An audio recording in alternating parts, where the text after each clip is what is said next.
दोस्तों, ये है edu.insight और आज के इस अंक में हम बात करने वाले हैं मोहम्मद तुगलक की हवाई योजनाओं के बारे में। मोहम्मद तुगलक एक विद्वान शासक था। उसने अपने साम्राज्य को सुदृढ़ करने के लिए अनेक योजनाएं बनाई जो दुर्भाग्यवश असफल रहीं। सबसे पहले उसने धन प्राप्ति के लिए दोआब के उपजाऊ प्रदेश में किसानों पर भारी कर लगा दिए। किसान इन करों को देने में असमर्थ थे, इसलिए वे अपनी जमीनें छोड़कर भाग गए। 1327 ईस्वी में मोहम्मद तुगलक ने अपनी राजधानी दिल्ली के बजाय दौलताबाद में बनाई। दिल्ली की जनता को भी दौलताबाद जाने के लिए विवश कर दिया गया, परंतु थोड़े ही समय में उसने फिर से उन लोगों को दिल्ली वापस चलने का आदेश दिया। इस लंबी यात्रा की थकान और भूख के कारण हजारों लोगों को अपनी जान से हाथ धोना पड़ा। इसी बीच तारम शरीखा के नेतृत्व में मंगोलों ने भारत पर आक्रमण कर दिया। मोहम्मद तुगलक ने उसका सामना करने के स्थान पर उन्हें धन देकर वापस भेज दिया। इससे मंगोलों का उत्साह बढ़ गया और वे बार बार भारत पर आक्रमण करने लगे। मोहम्मद तुगलक ने सोने चांदी के सिक्कों के स्थान पर तांबे के सिक्के निकलवाए, परंतु हुआ क्या, लोगों ने अपने घरों में ही ये सिक्के बनाना आरंभ कर दिया, अतः ये योजना भी असफल रही। मोहम्मद तुगलक ने विश्व विजय के उद्देश्य से 3,70,000 सैनिकों की एक विशाल सेना का संगठन किया, परंतु एक वर्ष बाद इसे भंग कर दिया। इससे जहां राजकोष खाली हुआ, वहां बेकार सैनिक राज्य में उपद्रव मचाने लगे। अब बात करें मोहम्मद तुगलक की योजना और जो कि उसके प्रयोग थे, इनकी सफलता के क्या कारण थे। मोहम्मद तुगलक की योजनाओं की असफलता के अगर हम कारणों की बात करें जो कि ये सफल नहीं हो सकी, उनकी अगर हम बात करें तो सबसे पहला जो कारण था वो था मोहम्मद तुगलक का अस्थिर स्वभाव। मोहम्मद तुगलक किसी योजना पर अडिग नहीं रहता था। उसने दिल्ली के स्थान पर देवगिरी को राजधानी बनाया और फिर दिल्ली को ही राजधानी बना लिया।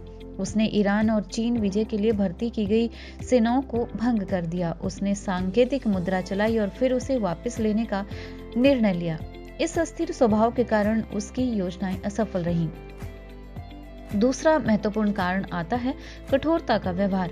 मोहम्मद तुगलक और उसके अधिकारी बड़ी सख्ती से जनता के साथ व्यवहार करते थे। दिल्ली की जनता को विवश करके देवगिरी ले जाया गया। किसानों ने अकाल की स्थिति में भी कर उगाने का प्रयत्न किया गया, अतः उसकी योजनाओं को असफल होना स्वाभाविक ही था। मोहम्मद तुगलक की उदारता और धन का अभाव एक महत्वपूर्ण कारण बना उसकी असफलता का। मोहम्मद तुगलक जो कि कर दान किया करता था, इसके अतिरिक्त उसकी योजनाओं पर बहुत अधिक व्यय हुआ। इन सब के कारण राजकोष खाली हो गया। धन के बिना योजनाओं का सफल होना अस्वाभाविक ही था। बात करें दरबारियों की जो स्वामी भक्त नहीं थे, यानी कि वो डिसलॉयल थे। मोहम्मद तुगलक के दरबारी स्वामी भक्त नहीं थे, उनमें आपसी तालमेल का भी अभाव था। वे सुल्तान के प्रति भी वफादार नहीं थे और इस तथ्य ने भी उनकी असफलता के जो है बीज बोए। मोहम्मद तुगलक ने 26 वर्ष तक राज्य किया। वो बहुत उच्च आदर्शों वाला व्यक्ति था। वो जनता का सच्चा प्रजापालक बनना चाहता था। वास्तव में वो विश्व में विचित्र व्यक्तियों में से एक माना जाता था। दानशीलता, विद्वता और न्यायप्रियता में उसका कोई सानी नहीं था, परंतु इतना सब कुछ होने पर भी वो राजा के रूप में पूर्णतया असफल रहा।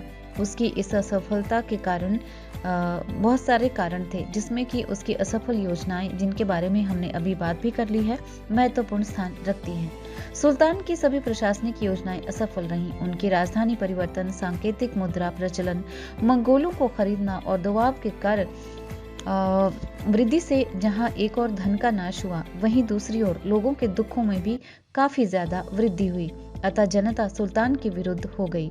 उनके अनेक स्थानों पर विद्रोह हुए और मोहम्मद तुगलक इन सभी विद्रोहों को दबाने में असमर्थ रहा। फलस्वरूप उसे असफलता ही हाथ लगी। दूसरा महत्वपूर्ण कारण था कठोर दंड। सुल्तान मोहम्मद तुगलक ने कई निर्दयतापूर्ण कार्य भी किए। बहुत सारे कारण ऐसे थे कि अपराधियों को वो कठोर दंड देता था। उसने विद्रोह के अपराध में अपने भतीजे की जीवित ही खाल खिंचवा दी थी और उसका मांस उसके परिवारों को खिलाया था। कई बार यह अपराधियों को हाथियों के पैरों तले कुचलवा देता था। इन निर्दयतापूर्ण दंडों ने मोहम्मद तुगलक को सुल्तान को इतना अप्रिय बना दिया था कि जनता उसे प्रजापालक न समझकर हत्यारा समझने लगी थी। ऐसी दशा में सुल्तान का असफल होना स्वाभाविक ही था। बात करें उसकी दानशीलता की तो सुल्तान मोहम्मद तुगलक बहुत ही दानी था। सिंहासन पर बैठते ही उसने निर्धनों में बहुत सा धन बांटा था। समय समय पर वो निर्धनों और कृपा पात्रों की भी सहायता किया करता था। उसके शाही लंगर में 4000 व्यक्ति प्रतिदिन भोजन किया करते थे। सुल्तान के इस प्रकार अंधाधुंध खर्च करने से धन का अभाव होता चला गया। बात करें उसकी दक्षिण नीति की तो मोहम्मद बिन तुगलक दक्षिण में मुस्लिम संस्कृति का प्रचार करना चाहता था। इस उद्देश्य से उसने उन प्रदेशों को दिल्ली साम्राज्य में सम्मिलित कर लिया। शासन करने के लिए वहां मुसलमान कर्मचारी भेजे गए। इससे वहां के हिंदू भड़क उठे, क्योंकि वे मुसलमानों के अत्याचारों से भली भांति परिचित हो चुके थे। परिणाम स्वरूप इसका परिणाम ये निकला कि सुल्तान के राज्य में विद्रोह शुरू हो गए, जिन्हें सुल्तान अपनी पूरी शक्ति लगाकर भी दबा न सका। मोहम्मद तुगलक का साम्राज्य बहुत ज्यादा विस्तृत भी था। इसमें समस्त उत्तरी भारत और दक्षिणी भारत का बड़ा भाग सम्मिलित हो गया था।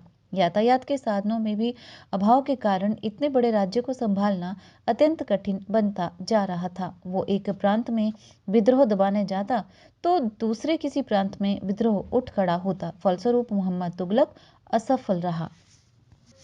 edu.in साइट के आज के अंक में बस इतना ही।